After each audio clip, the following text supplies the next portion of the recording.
அன்புள்ளம் கொண்ட பாசமிகு இறை மக்களே, பாஸ்காவினுடைய 3 புனிதமான நாட்களில் முதல் நாளான இன்று ஆண்டவருடைய உணவையும் அந்த நிகழ்வில் தனது சீடர்களின் பாதங்களை அவர் கழுவியதும் அச்சமயத்தில் அவர் ஏற்படுத்திய நற்கருணையையும் குருத்துவத்தையும் இன்று நாம் அனுசரிக்கிறோம். நற்கருணை இல்லை என்றால் குருத்துவம் இல்லை என்று சொல்லுவார்கள். குருத்துவம் இல்லை என்றால் நற்கருணை இல்லை என்றும் சொல்லுவார்கள். இன்று உலகமெங்கும் ஆன்மாக்களை அறுவடை செய்து ஆண்டவருடைய திருப்பாதத்தில் வைக்கிற மிகப்பெரிய பொறுப்பினை குருக்களுக்கு கடவுள் வழங்கி இருக்கிறார். Praise the Lord. குருக்களின் புனிதம் போற்றுகிற ஒரு புண்ணிய நாள் இன்று என்பதால் அகில உலகத்தில் வாழுகிற அத்தனை குருக்களுக்காகவும் இன்று நாம் மன்றாட வேண்டும். மிகவும் குறிப்பாக நமது மறைமாவட்டத்தில் பணியாற்றுகின்ற ஆயர், குருக்கள், இன்னும் சிறப்பாக நமது மறைத்தலத்திலே நமக்காக பணியாற்றி இறைவனிடத்திலே அன்றாடம் திருப்பலி நிறைவேற்றி நம்மை ஒப்பு கொடுத்து நமக்காக ஜெபித்து வருகிற பங்கு தந்தையும் நினைத்து கரங்களை தட்டி கடவுளுக்கு நன்றி செலுத்துவோம்.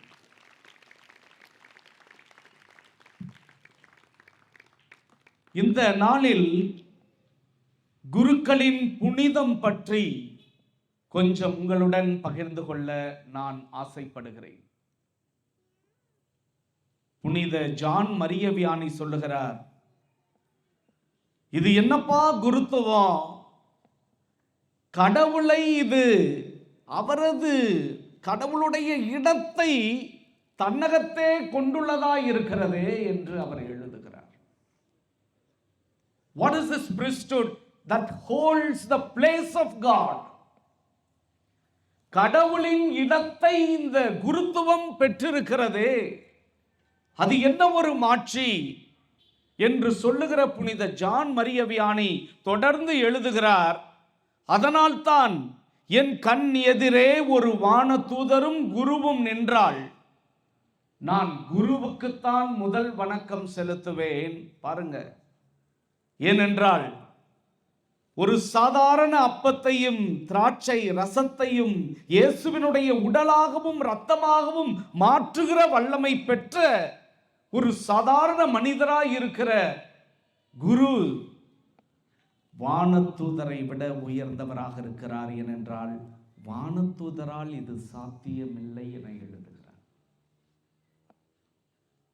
படித்த போது எனக்கு கப்ரியேல் வானதூதர் நினைவுக்கு வந்தார். ஜக்கரியா கேட்கிறார், உன் பெயர் என்ன? லூக்கா நற்செய்தி 1 அதிகாரம். என் பெயர் கப்ரியேல், நான் கடவுளின் திருமுன்னிலையில் நிற்பவன் என்று அந்த தூதர் பதில் சொல்லுகிறார். கடவுளின் திருமுன்னிலையில் நிற்கிற அந்த தூதரை காட்டிலும் நாம் பார்த்து பழகுகிற இந்த குருக்கள் இவ்வளவு உன்னதமானவர்களா? பேயினுடைய வாயை கிழித்து தனது வாளால் அதனுடைய உடலை குத்தி கிழித்து தனது காலால் தீமையை மிதித்து போடுகிற மைக்கேல் என்கிற பெரும் வானதூதரை விட நமது கண்முன் வாழ்ந்து கொண்டிருக்கிற நமது பங்கு தந்தை உயர்ந்தவரா?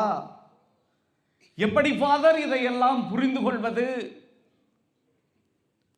குருக்களின் புனிதத்தை நாம் கொஞ்சம் கொஞ்சமாய் தொலைத்து கொண்டே இருக்கிறோம். அவர்களை பற்றிய அறிதல், புரிதல், உண்மையான ஞானம் இன்று கத்தோலிக்க மக்களிடையே, ஏன் குருக்கள் மத்தியிலே கூட அது குறைந்து கொண்டே போவதால் இந்த புனிதத்தில் ஒளிர்ந்திருக்கிற மாண்பு நமக்கு தெரியாமலே போய்கொண்டிருக்கிறது என்பதுதான் கசப்பான உண்மை அன்புக்குரியவர்களே. பாருங்கள், யார் இந்த குருக்கள்? ஒரு காலத்தில் நமது முன்னோர்கள் எல்லாம் குருக்களை எப்படி அழைப்பார்கள் தெரியுமா? சர்வேஸ்வரனுக்கு ஸ்தோத்திரம் என்று அழைப்பார்கள். ஜோர கரங்களை தட்டலாமா? எங்கே போய்விட்டது அந்த அற்புதமான வணக்க முறை? சர்வேஸ்வரனுக்கு ஸ்தோத்திரம். அப்படி என்றால் ஒரு குரு கடவுளுடைய இடத்தை எப்படி பிடித்திருக்கிறார் என்பதை இன்று நாம் சில விவிலிய வழிகளிலே கொஞ்சம் கடைந்தெடுத்து பார்ப்போம். முதலில் பாருங்கள், கடவுள் ஏன் ஒரு சிலரை குருவாக தெரிந்தெடுத்துக் கொள்கிறார்? மார்க் நற்செய்தியிலே 3ஆம் அதிகாரம் 13-14 வசனங்களை நீங்கள் வாசித்து பாருங்கள். இயேசு மலை மேல் ஏறி தாம் விரும்பியவர்களை தம்மிடம் வரவழைத்தார். எனக்கு இதை படித்தவுடன் எண்ணிக்கை நூலில் ஞாபகம் வருகிறது. எண்ணிக்கை நூல் 16வது 17வது அதிகாரத்தை நீங்கள் வாசித்து பார்த்தீர்கள் என்றால், அங்கு கடவுளுடைய கூடாரம் இஸ்ராயல் மக்களிடையே இருக்கிறது. அந்த கூடாரத்தின் உள்ளே மோசேவும் அவரது சகோதரரான குருவான ஆரோனும் உள்ளே நுழைவார்கள். வேறு யாரும் அல்ல. அப்போது மக்களிடையே குறிப்பாக கோராகு என்கிறவனும் அவரது நண்பர்களும் சலசலப்பு செய்கிறார்கள். அவர்கள் மோசேயிடம் வந்து, ஏன் குரு மட்டும்தான் உள்ளே போக வேண்டுமா? கடவுள் வாழுகிற அந்த திரு தூயகத்திற்குள் ஒரு குரு மட்டும்தான், நீங்கள் மட்டும்தான் போக வேண்டுமா? நாங்கள் கடவுளுடைய பிள்ளைகள் இல்லையா? நாங்களும் போக முடியாதா என்று மக்களை தூண்டுகிறார்கள். எல்லாரும் சேர்ந்து கத்துகிறார்கள். மோசே கடவுளிடம் போய் சொல்லுகிறார். கடவுள் மோசேவை அழைத்து, ஒவ்வொரு குளம் 12 குளம் மொத்தம், ஒவ்வொரு குளத்திற்கும் ஒரு கோலை வாங்கு, அவர்கள் பயன்படுத்துகிற அந்த ஸ்டாஃப் தடியை வாங்கு என சொல்லி அந்த கோலிலே ஒவ்வொரு குலத்தின் பெயரையும் எழுது என சொல்லுகிறார் கடவுள். அப்படி ஆரோன் குலத்திற்கு வருகிற போது அந்த குலத்திலே இருக்கிற கோலிலே லேவியர் குலம், அதாவது குருக்கள் குலம் என எழுது என்று கடவுள் பணிக்கிறார். 12 கோள்களையும் ஒன்றாக கட்டி மாலை நேரத்திலே கூடாரத்திற்குள் போய் வைக்கிறார் மோசே. இரவு, அடுத்த நாள் காலை கூட்டம் கூடி நிற்கிறது. மோசே உள்ளே போய் கூடாரத்தின் உள்ளே அந்த 12 கோள்களையும் பார்க்கிறார். நான் சொல்லவில்லை, விவிலியம் சொல்லுகிறது. எண்ணிக்கை நூல் 17வது அதிகாரத்தில் எடுத்து நீங்கள் வாசித்து பாருங்கள். அந்த கோளிலே 12 கோள்களிலே ஆரோனுக்கு ஒதுக்கப்பட்ட, லேவியர் குலமான குரு குலத்திற்கு ஒதுக்கப்பட்ட அந்த ஒற்றை கோள் மட்டும் காய்த்து கனிந்து வாதுமை பழங்களை அது தாங்கி இருந்தது என விவிலியத்திலே எழுதப்பட்டிருக்கிறது. நீங்க கை தட்டி கடவுளை மகிழ்ச்சி படுத்து. செத்து போன ஒரு கோள் ஒரு குருவினுடைய கோளாக அது இருக்கிற போது எத்துணை கடவுள் மாற்றி உள்ள கோளாக அதை மாற்றுகிறார் பாருங்கள். குருவிடம் நாம் வாங்குகிற ஆசீர்வாதம் அப்படிப்பட்டது ஒன்றாகத்தான் நான் பார்க்கிறேன். சாவும் நிலையில் கூட உனக்கு குரு அடையாள முத்திரை இடுகிறார் என்றால் உன் ஆன்மா மீண்டும் உயிர் பெற்றதாக மாறுகிறது என்பதனுடைய அர்த்தம் அது.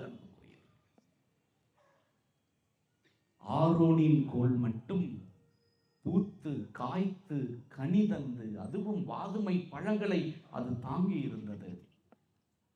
வெளியில வந்தா காலையில மக்கள் எல்லாம் பார்த்து அப்படியே பதறாங்க.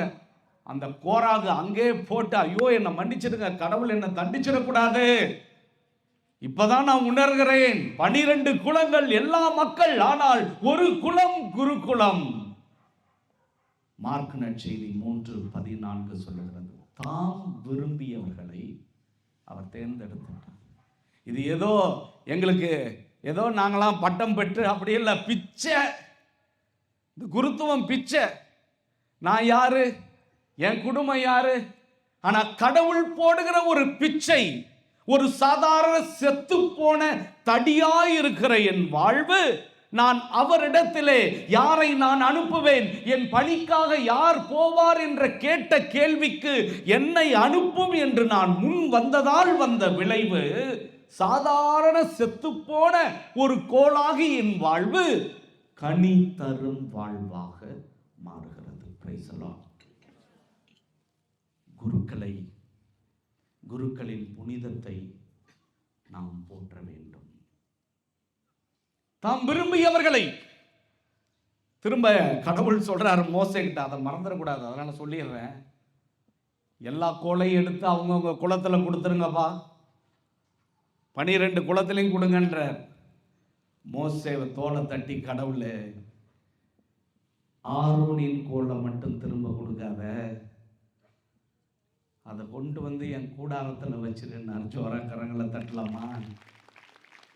எங்க தனித்து நிற்கிறோம் பார்த்தீர்களா? அதிலிருந்துதான் வழங்கப்பட்ட அருமையான ஒரு வரி, கொகன் என்கிற எபிரேய வார்த்தை. இவர்கள் ஒதுக்கி வைக்கப்பட்டவர்கள், கடவுளுக்கென ஒதுக்கி வைக்கப்பட்டவர்கள். குருக்கள் உங்களுடையவர்கள் அல்ல. என் மாமா தானே, என் பெரியப்பா தானே, இவரை தெரியாதா எனக்கு? இவர் இப்படிப்பட்டவர், அவர் அப்படிப்பட்டவர், இவரை நான் எப்படி பார்த்தேன், எல்லாம். He belongs to God.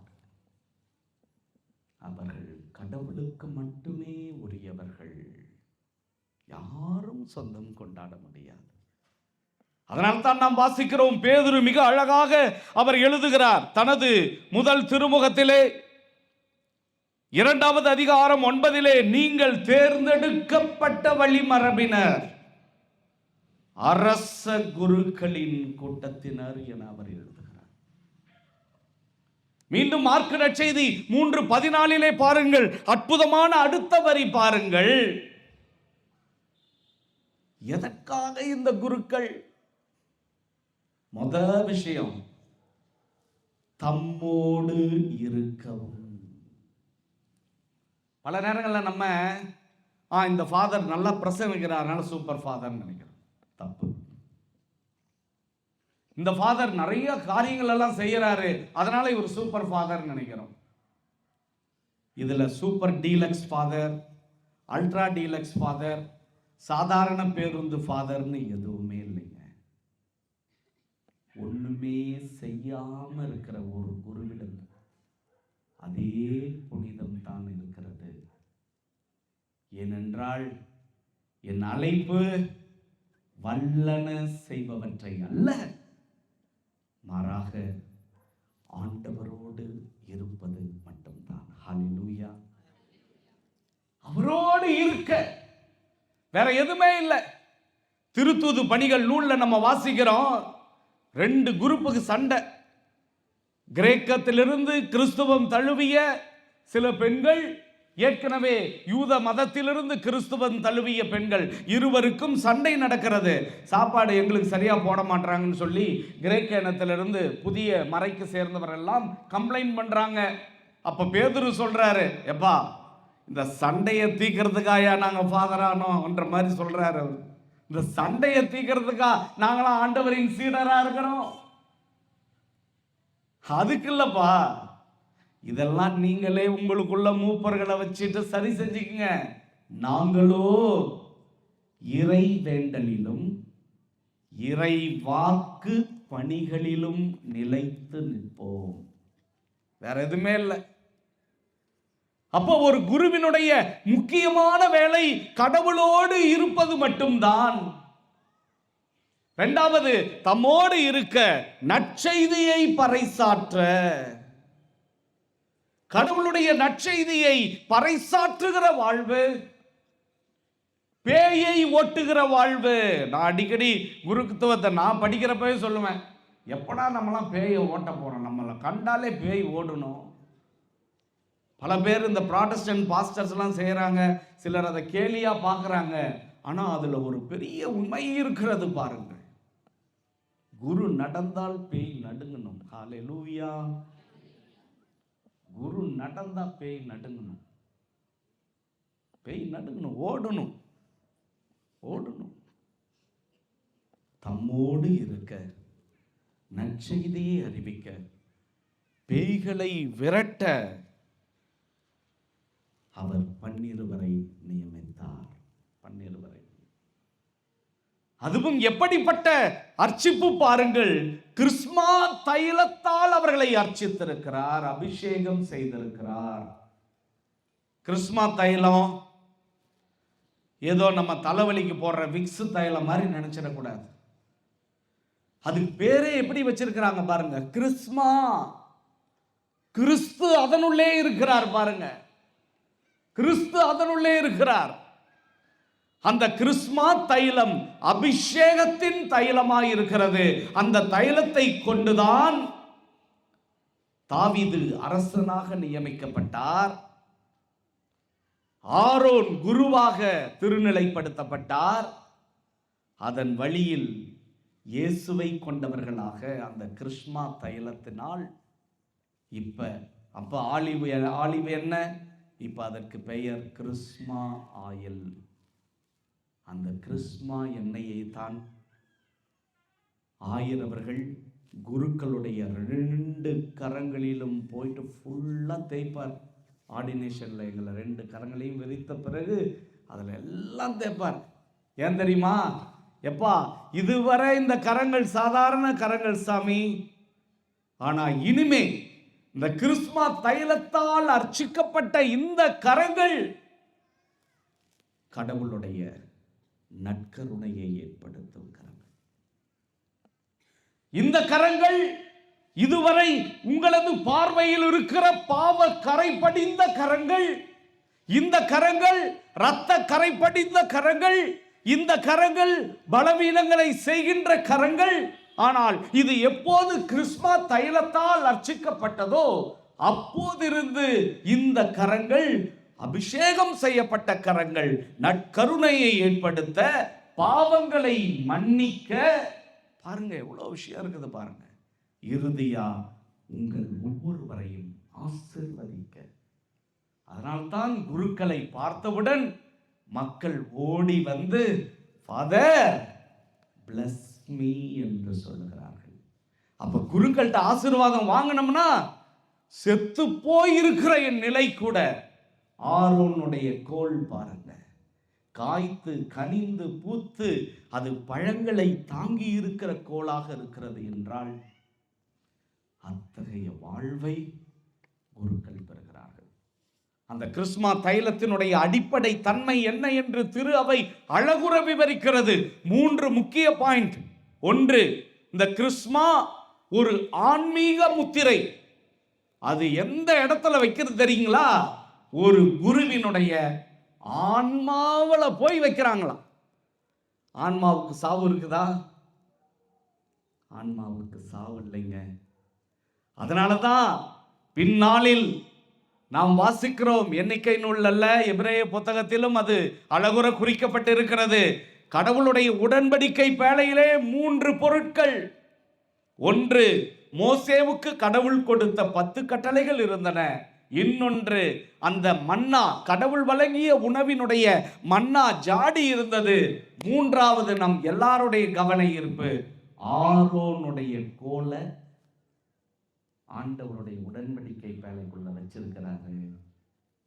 இது 3 அழியாதது என்றால் குருத்துவத்திற்கு அழிவே இல்லை. அதனால்தான் அந்த கிறிஸ்மா அபிஷேகத்துல 3 முக்கிய விஷயம். ஒன்னு இது இன்விசிபிள். உன்னை பார்த்தா இந்த ஃபாதரை எனக்கு தெரியும் தானே, இவர்கிட்ட என்னடா கிறிஸ்மா என்ன பூசி இருக்கிறாங்க, என்ன இவர்கிட்ட அபிஷேகம் நிறைஞ்சு வெளியுது, இவரை பார்த்தா அபிஷேகம் மாதிரியா என்னதான் வெளியுது இவர் முகத்துல, இங்க எங்கடா அபிஷேகம் வெளியுது? உன் கண்களுக்கு தெரியாது. அது குருவினுடைய ஆன்மாவுக்குள் வைக்கப்பட்ட சீல், அழியா முத்திரை. ஃபர்ஸ்ட் இன்விசிபிள் அப்படின்னா கண்களால் அதை பார்க்க முடியாதுப்பா. ரெண்டாவது முக்கியமானது இன்டெலிபிள். இதான் நீங்க எல்லாரும் கூர்ந்து கவனிக்கணும். இன்டெலிபிள், அதாவது எதை கொண்டும் அதை அழிக்க முடியாது. ஏன்? ஒரு குருவே தனது பாவத்தால் அவர் பெற்றிருக்கிற அபிஷேகத்தை அழிக்க முடியாது. Praise the Lord. நல்லா ஞாபகம் வச்சுக்கணும். என்னங்க அந்த ஃபாதர் பிடிக்கிறாருன்னு கேள்விப்படுறோம். ஐயோ, இந்த ஃபாதரா? திடீர்னு அன்னைக்கு பார்த்தா அவர் பேசுற பேச்செல்லாம் என்னங்க, ஐயோ அவரா? மதிக்கவே மாட்டாருங்க, கதவை திறக்கவே மாட்டாருங்க. எந்த பாவத்தாலும் குருவினுடைய அபிஷேகம் அழிக்கவே முடியாது. திரு அவை சொல்லுகிறது, அவரது பாவத்தால் கூட அது அழியாது. கடவுளுக்கு நன்றி சொல்லி இந்த குருத்துவத்தை, மாண்புரு குருத்துவத்துக்கு ஜோரா கரங்களை தட்டலாம், ஜோரா கரங்களை தட்டலாம். அவ்வளவு உன்னதமானது. மூணாவது, ஃபர்ஸ்ட் என்ன சொன்ன? இன்விசிபிள், பார்க்க முடியாதது. ரெண்டாவது இன்டெலிபிள், அது அழிக்க முடியாதது. மூணாவது ஆன்டலாஜிக்கல். அது எப்படின்னா, என்னுடைய நிலையையே, அப்படியே இயல்பையே அந்த தைலம், கிறிஸ்மா தைலம் மாத்துது. அதனால தான் ஆரோனுடைய வாழ்வை பார்க்குறப்ப தலையில் அப்படியே அந்த தைலத்தை ஊத்துறாங்க. கிறிஸ்மா தைலம் பின்னாளில் அது கிறிஸ்மா, இயேசுவோடு தொடர்புடையதால் பெயர் வந்தது. அதற்கு முன்பு ஆலிவ் எண்ணெய், ஒலிவ மர கிளைகளில் இருந்து பெறப்பட்ட அந்த எண்ணெயை தலையில் ஊத்துனா அப்படியே கண்ணு, மூக்கு, வாய், அவருடைய தாடி, அப்படியே உடம்பு முழுக்க அந்த எண்ணெய். அர்த்தம் என்ன தெரியுமா? எல்லாம் அபிஷேகம். அதனால தான் இந்த ட்ரெஸ்ஸு ஃபுல்லாக எங்களுக்கு போடுறாங்க. நினைச்சாலே அழுக வருது. இந்த வெள்ளை கலர் ட்ரெஸ், அது அர்த்தம் தான் ஃபுல்லா அபிஷேகம்பா. எங்க தொட்டாலும் அபிஷேகம். ஒரு முறை நான் பிரதரா படிச்சுட்டு இருக்கிறப்ப எங்க செமினரிக்கு ஒரு கர்தினால் வந்தார். கர்தினால் வந்தா எப்படி இருக்கும் நமக்கெல்லாம்? பிஷப் வந்தாலே நம்ம குசியா பார்ப்போம். அந்த காலத்து இப்பெல்லாம் யாரும் பார்க்கறது இல்லை. ஏன்னா அந்த சர்வேஸ்வரனு தோசரம் முடிஞ்சு போச்சு. எல்லாம் தோசையில் போய் முடியுது. எல்லாம் பூசை தோசை அதோட முடியுது. அந்த காலத்திலலாம் பிஷப் வராருன்னா நம்ம கண்ணு வாமலூர் தாண்டி வச்சுக்கிட்டு இருப்போம். இங்கேருந்து அடிச்சுக்கிட்டு இருப்போம். ஞாபகம் இருக்கா? பெரியவங்களாம் சொல்லலாம், ஐயோ ஆயர் வராரான்ட்டு. ஐயோ ஃபாதரை போய் சந்திக்கிறது எல்லாம் ரொம்ப. இப்போ ஏதோ கடமைக்கு நம்ம போய் ஒரு மாலை போடணும், ஃபாதரை கூப்பிடுமா, வாப்பா 2 பேரும் போய் அப்படியே கூப்பிட்டு வருவோம். இப்படி ஆகி போச்சு. அந்த காலத்தெல்லாம் ஃபாதரை கூப்பிடணும், வாங்க எல்லாம் அப்படியே பயபக்தியோட. ஏன்னா அபிஷேகம் அப்படியே எல்லா இடத்துலையும் சாமி. அந்த கருதினால் வந்தப்ப நான் நினைச்சேன், எனக்கு அப்போ ஒரு சின்ன நோய் இருந்துகிட்டே இருந்துச்சு, பயம் இருந்துச்சு. அதுக்கு போய் அவருடைய ட்ரெஸ்ஸை தொட்டா சரியாயிடுமோ அப்படின்னு நான் நம்பினேன். Praise the Lord, praise the Lord. Father ஆகி கொஞ்ச நாள் உடம்பு சரியாம இருந்தேன். அப்ப கருதினால் இல்லையேன்னு நினைச்சேன். கடவுள் சொன்னாரு, ஏம்பா உன் ரூம்ல அழகா ஒரு அங்கி தொங்குது, அதுக்கும் அதே பவர் தான் ராஜா, உனக்கும் அதே அபிஷேகம் தான்றப்ப அழுது கொண்டு என் அங்கியை ஒரு நாள் கட்டி பிடித்தேன். சாட்சியா சொல்றேன், அழுது கொண்டு என் அங்கியை அரவணைத்து கட்டி பிடித்தேன். குருக்களின் தனிமை உங்களுக்கு புரியாது. குருக்களுக்கு எல்லாம் இருக்கிறது, ஆனால் எதுவும் இல்லாத ஒரு மனநிலை. குருக்கள் ஒருவரை பாராட்ட வேண்டும். ஒருவரை பாராட்டினால் மீதி இருக்கிற சீடர்களுக்கெல்லாம் ஏன் அவருக்கு மட்டும் என்ற பாராட்டு. எனவே ஒருவரின் பாராட்டால் 11 எதிரியாகிற நிலை. யாரையும் தூக்கி வைக்க முடியவில்லை. ஒருவரை தூக்கினால் இன்னொருவர் கோபப்படுகிறார். ஒருவரை ஆதரித்தால் இன்னொருவர் எதிர்க்கிறார். நீதி பேச முடியவில்லை. நடுநிலை என்றால் இவர் சரியில்லை, இவரால் உண்மையான நீதி வழங்க முடியாது என்று பேசுகிற மக்கள் கூட்டம். அத்தனைக்கும் மத்தியிலே தனியாய் கடவுளையும் மாதாவையும் புனிதர்களின் கூட்டத்தையும் ஜெப வாழ்வையும் நம்பி ஒவ்வொரு நாளும் கடத்துகிற குருக்களை பாராட்டுவோம். குருக்களுக்கு துணை நிற்போம். குருக்கள் எப்படிப்பட்டவர்களாக இருந்தாலும் சரி, ஐயோ அவர்களுடைய அபிஷேகம் உன்னதமானது, அவருடைய ஆடையிலே அது நிறைவாய் காணப்படுகிறது. பாருங்கள், உங்களுக்கெல்லாம் அப்படியே தெரியுது. ஏதோ ஃபாதர் பலன்னு போட்டுக்கிட்டு ஜாலியாக, உங்களுக்கு என்ன ஃபாதர் நல்லா மேக்கப் பண்ணி விட்டுறாங்களாட்டங்குது, ட்ரெஸ்ஸை போட்டுக்கிட்டு சும்மா ஜம்முன்னு போய் மேலே நிற்கிறீங்க, தூபம் போடுறீங்க, புல்லட்டில் படபடன்னு போகிறீங்க, இப்போ கார் வேற. என்ன ஃபாதர் உங்களுக்கு குறை?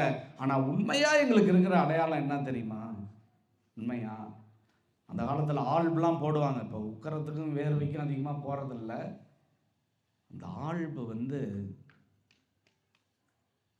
குருக்களுடைய இதே ஒயிட் ட்ரெஸ் தான், அதனால தான் போடுறதில்ல. அந்த ஆரோனுக்கு மேலிருந்து வழிந்த கடவுளுடைய அருள் நிறைந்த அங்கி அது, அந்த ஆல்பு. ஆனால் அந்த ஆல்பை எப்படி நாங்கள் பார்க்கணும் தெரியுமா? பிலாத்து முன் இயேசு நிற்கிற போது ஒரு வெள்ளை பளபளக்கும் ஆடையை அணிந்து முள் கிரீடம் வைத்து இதோ மனிதன் என்று சொன்னபோது அவர் தாழ்ச்சியாய் குனிந்து நின்றாரே. பணி புரியும் வாழ்வின் அடையாளமாய் இந்த வெள்ளை. உலகம் பாவாடை என எவ்வளவு விமர்சிக்கிறார்கள். ஆனால் அதன் அர்த்தம் தெரிந்த நாம் ஒரு குருவை எப்படி பார்க்கிறோம், ஒரு குருவை எப்படி மதிக்கிறோம். ஒரு காலத்தில் சாமியார் சொல்றதுதான் கடைசி வாக்கு. எல்லாம் சண்டை போட்டு வருவாங்க. சாமியார் நியாயமே பேசல, ஆனால் சாமியார் சொல்லிட்டாருப்பா. இங்கே அப்படி இல்லை. எப்படி ஃபாதர் நீங்கள் சொல்லலாம்? சாத்தான் பாருங்க எப்படின்னு. எந்த அளவுக்கு சாமியார் சொல்கிறத கேட்பாங்கன்னா, ஒருத்தங்க போயிட்டு சாமி குழந்தைக்கு பேர் வைக்கணும்னா, அவர் பாவம் இங்கிலீஷுக்கு அந்த பிரெஞ்சு சாமியார் அவர் என்ன குழந்தைக்கு என்ன பெயரிட விரும்புகிறீர்கள் இதில் கேட்பாங்கள்ல, ஞான ஸ்நானத்தில் என்ன பேர் வைக்கிறீங்க? அவங்க நம்ம ஆளுங்க அந்த காலத்தில் சாமி சித்தம், நாங்கள் என்ன சொல்கிறது சாமி சித்தம் அப்படின்னா என்ன அர்த்தம்? நீங்கள் பார்த்து ஏதாவது ஒரு பேர் வைங்க ஃபாதர் அப்படிம்பாங்க. அந்த காலத்துலலாம் அப்படி தான் வச்சாங்க. சாமி சித்தம்னு இவர் புதுசாக வந்த அந்த பிரெஞ்சு ஃபாதருக்கு பேரே சாமி சித்தம் மாட்டேங்குதுன்னு வச்சு, தந்தை மகன் தூயாவின் பெயரால் சாமி சித்தம் உன்னை நான் கழுவுகிறேன். சாமி சித்தம் கேள்விப்பட்டதில்லை, எவ்வளோ பேர் இருந்தாங்க. அப்படி ஒரு கீழ்ப்படிதல் இந்த குருக்களுக்கு இருந்தது. இந்த ஆல்புக்கு அப்புறம் ஒரு இடை கச்சை கட்டுவோங்க. அதுதான் குருக்களுடைய கற்பு நெறி. இவர் ஆண்டவருக்காக கட்டி வைக்கப்பட்டார். இந்த கழுதையை யாரும் அவிழ்த்துக் கொள்ளக்கூடாது. கரங்களை தட்டலாம். யாரும் அவிழ்த்துக் கொள்ளக்கூடாது. ஐயோ ஃபாதர் கஷ்டப்படுறாருங்க, கொஞ்சம் அவுத்து கொஞ்சம் நிழல்ல கட்டி விடலான்னு தாங்க நானு. ரொம்ப கஷ்டப்படுறாரு அவரு. இல்லப்பா, வாழ்வே கற்றூணியில் அடிபட்டு சாவரத்துக்கு மட்டும்தான் அழைக்கப்பட்டார். யாரும் ஜூஸ் கொடுக்க வேண்டாம், யாரும் மண்ணு கொடுக்க வேண்டாம். இந்த வாழ்க்கை முறை கற்பு நெறியில் ஒழுகுவது என்பது எவ்வளவு ஆழமான பொருளில் இருக்கிறது பாருங்கள். அதற்கு பிறகு குரு போடுகின்ற இந்த ஸ்டோல், இதெல்லாம் பிளஸிங் வாங்குவாங்க. இந்த ஸ்டோல் இயேசு ஆண்டவர் சுமந்த சிலுவை பாருங்க, அப்படியே பாடுகள் வருது பாருங்க.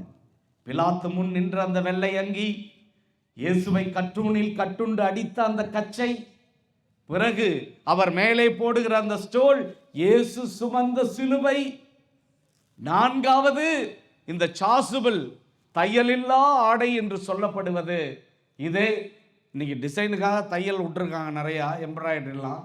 ஆனால் இது மாதா இயேசுவுக்கு கொடுத்த அந்த ஆடை. இந்த ஆடை எதனுடைய அடையாளம் தெரியுமா? உன்னை பாதுகாக்க, இந்த தீய வாழ்விலிருந்து, இந்த உலக போக்கிலிருந்து ஒவ்வொரு ஆன்மாவையும் பாதுகாத்து கடவுளிடம் கொண்டு போய் சேர்க்கிற ஒரு பக்குவமான புனிதமான தொழிலிலே குருவானவர்கள் இருக்கிறார்கள். அதனால தான் குருவை பத்தி பேசணும்னா மனுஷங்கள்ட்ட கேட்காதீங்கப்பா, மனிதர்களுடைய ஆன்மாவிடம் கேளுங்கள். அந்த ஆன்மாவுக்குத்தான் தெரியும். பிறந்ததிலிருந்து நீ கடவுளை சென்றடையும் வரை இந்த குரு என்பவர் ஒருவர் இல்லை என்றால் உன் ஆன்மா படுகிற வேதனை உன் ஆன்மாவே ஒரு நாள் உங்களுக்கு போதிக்கும். குருக்களின் புனிதம் போற்றுவோம், குருக்களை அன்பு செய்வோம். குருக்கள் தவறானவர்களாக தவறிழைக்கவர்களாக இருந்தாலும் கூட பொறுத்து கொண்டு அந்த ஆசீர்வாதத்தை ஒருபோதும் இழந்து விடாமல் இருக்க நம்மாலான நிலையில் அவர்களுக்காக ஜெபிப்போம். பல நேரங்களில் நம்ம ஒரு நல்ல ஆக்டிவிட்டி செய்கிற ஃபாதரை நல்லா பாராட்டுறோம். அப்படி அல்ல. குருக்கள் கடவுளின் வேலைகளை செய்பவர்களுக்காக அல்ல, கடவுளுக்கு உரியவர்களாக. First he belongs to God. அதை எப்பயுமே மறந்துடக்கூடாது. அப்ப கடவுளுக்கு உரியவராக என் குரு இருக்க நான் ஜெபிப்பேன் என்கிற உன்னத நிலைக்காக நாம் முயற்சி எடுக்க வேண்டும். அப்படி நமது குருக்களை தொடர்ந்து அவர்கள் உடன் நின்று, ஏனென்றால் ஒவ்வொரு நாளும் குருவினுடைய பணி உன்னதமான பணி. இன்னைக்கு ராவுணவு திருவிழாவை நம்ம அனுசரிக்கிறோம். அதுக்கும் குருவுக்கும் அப்படியே எவ்வளவு தொடர்பு இருக்குது பாருங்க. குரு என்பவர் இயேசுவோடு ஒன்றித்து நிற்பவர். ராவணவுல சீடர்கள் இருக்கிறது போல. இரண்டாவது, குரு என்பவர் இதை என் நினைவாக செய்யுங்கள் என்பது போல அவர் அன்றாடம் திருப்பலி நிறைவேற்ற வேண்டியவர். அன்றாடம் திருப்பலி, that's a central duty of a priest. அப்ப குரு என்பவர் துன்ப கிண்ணத்தை கையில் எடுக்க வேண்டியவர். நீ என் சீடனா இருக்க விரும்புறியா? இந்த உலகம் உனக்கு பல துன்பம் தரும், உனக்குன்னு பல வீக்னஸ் இருக்கும், பலவீனங்கள் இருக்கும். அதுக்கு மத்தியில சாமி நீதான் எனக்குன்னு ஒவ்வொரு நாளும் அந்த துன்ப கிண்ணத்தை தூக்குகிறார். அதனால் தான் அழகுற சொல்லுவார்கள், ஓ மக்களே, ஒரு குருவானவர் உங்களுடைய பாவங்களை மட்டுமல்ல, அவர் திருப்பலி நேரத்தில் தனது பாவங்களையும் சேர்த்து சுமந்து நிற்கிறார். சேர்த்து சுமந்து நிற்கிறார். நாலாவது, நல்லா பாருங்க, 12 பேர் சீடர்கள் இது போல உட்கார்ந்து இருக்கிறாங்க. ராவுணவுல இயேசு சொல்றாரு, உங்களில் எல்லாரும் தூய்மையாக இல்லை, ஆனால் எல்லாரும் இயேசுவினுடைய பந்தியிலே. கரங்களை தட்டலாமா? இதான் குருத்துவம், இதான் குருத்துவம். ஐயோ இந்த சாமியார் சரியில்லை, இவரை பத்தி இப்படி கேள்விப்படுறோம், நானே அங்க பார்த்தேன், இப்படி அப்படி என்று வாய்க்கு வந்ததெல்லாம் பேசுகிறோமே.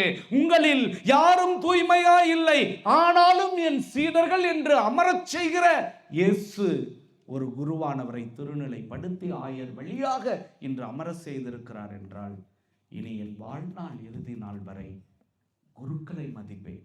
இன்னைக்கு உறுதி எடுப்போம், குருக்களின் புனிதம் போற்றுவோம்.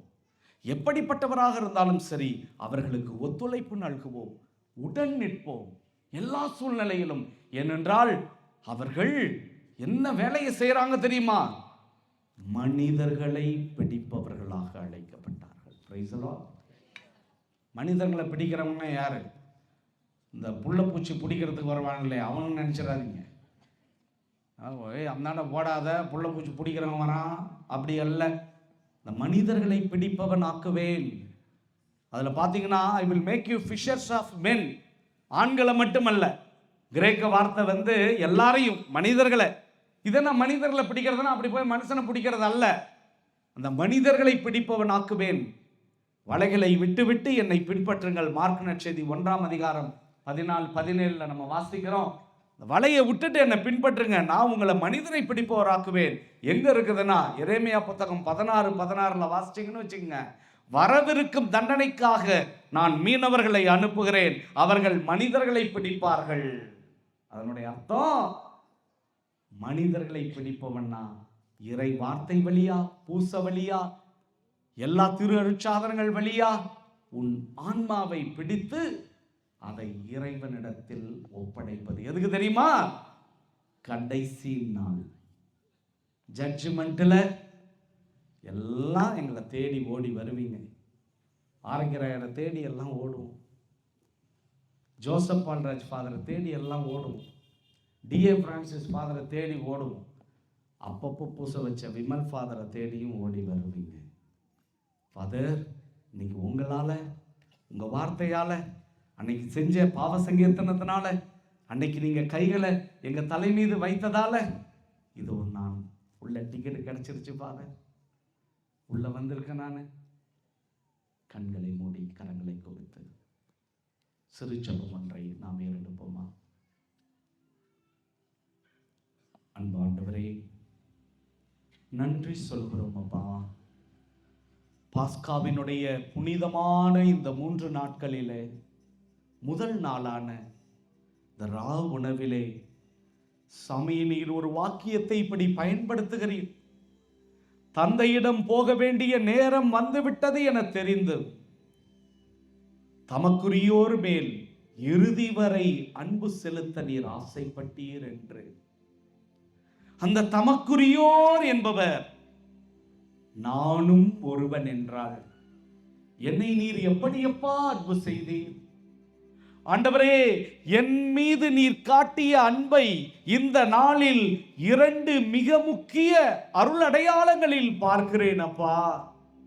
ஒன்று, நற்கருணை என்னும் புனிதமான அருள் அடையாளத்தின் வழியாய் என்னை அன்பு செய்கிறேன். 2வது, குருத்துவம் என்னும் அருள் அடையாளத்தின் வழியாய் நீர் என்னை அன்பு செய்கிறேன்.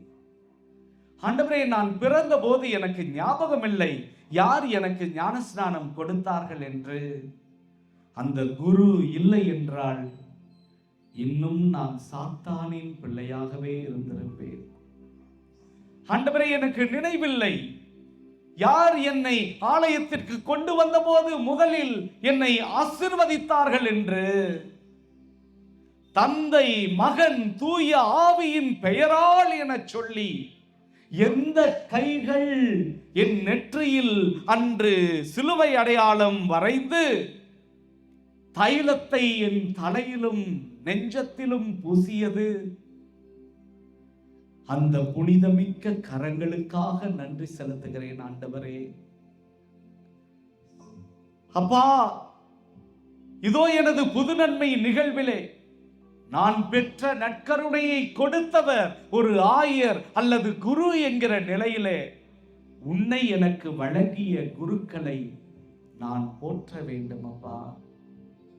இன்றும் அன்றாடம் இதை நினைவாக செய்யுங்கள் என சொல்லி ஒவ்வொரு நாளும் தனக்கென வாழ்வையெல்லாம் தியாகம் செய்து தன் வாழ்வையே ஒரு திருப்பலி மேசையாக, ஒரு ராவுணவு மேசையாக தன்னையே தருகின்ற குருக்களின் புனிதம் போற்ற பெறுக. ஆண்டவரே, நான் சாகும் தருவாயில் இருக்கிற தருணத்தில் எனக்கென நோயில் பூசுதல், இந்த உலகில் எந்த மனிதனாலும் செய்ய முடியாத காரியத்தை ஒரு குரு செய்து என்னை அர்ச்சிக்கிறார் என்றால் அந்த குருவை நான் போற்றி ஒழுக வேண்டும். குருக்களுக்காக ஜெபிப்பேன், குருக்களுடன் இணைந்து நடப்பேன். குருக்கள் எப்படிப்பட்டவர்களாக இருந்தாலும் அவர்களின் புனிதத்தை, அபிஷேகத்தை நினைத்து அவர்களுக்காக என் வாழ்வை எப்போதும் தருவேன் என உறுதி எடுக்கிறேன். எங்கள் ஜெபம் கேளும் நல்ல பிதாவே, ஆமென்.